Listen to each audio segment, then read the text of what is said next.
Action news Simhachalam ఘటనకు ప్రభుత్వ వైఫల్యమే కారణమని అన్నారు వైసీపీ అధినేత జగన్.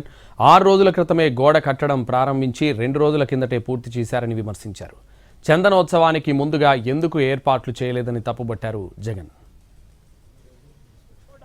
6 రోజుల కిందట గోడ కట్టడం మొదలుపెట్టారు.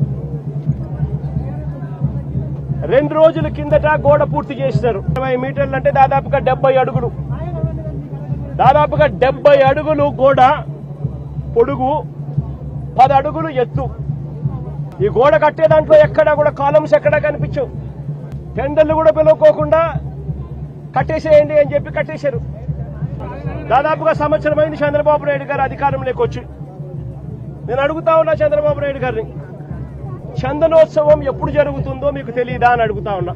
మరి చందనోత్సవం పలానా రోజు జరుగుతుంది అని చెప్పి తెలిసినప్పుడు ఈ గోడ కట్టించే కార్యక్రమం ముందే ఎందుకు మొదలు పెట్టలేదు అని అడుగుతా ఉన్నా. సింహాచలం ప్రమాద ఘటనకు పూర్తి బాధ్యత చంద్రబాబుదే అన్నారు వైసీపీ అధినేత జగన్.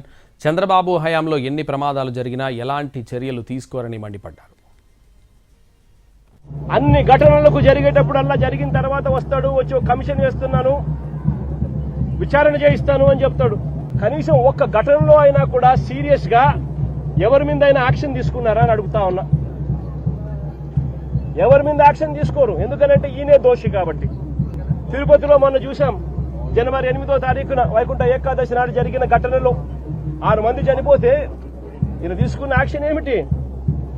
ఎస్పీని అక్కడి నుంచి ట్రాన్స్ఫర్ చేశాడు. ఇప్పుడు చంద్రబాబు నాయుడు అడుగుతా ఉన్న అరాచక పాలనలో సిట్ అనేది ఉంది కదా, ఆ సిట్లో కూడా అదే సుబ్బరాయుడు అనే ఎస్పీ అధికారే క్రియాశీలక పాత్ర పోషిస్తూ చంద్రబాబు నాయుడు గారి మోచేతి నీళ్లు తాగుతూ చంద్రబాబు నాయుడుకు తానా తందానా అంటూ తాను పనిచేస్తా ఉన్నాడు. చంద్రబాబు నాయుడు గారు పని చేయించుకుంటా ఉన్నాడు.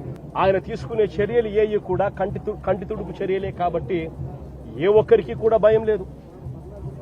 ప్రతి చోట నిర్లక్ష్యమే, ప్రతి చోట డైవర్షన్.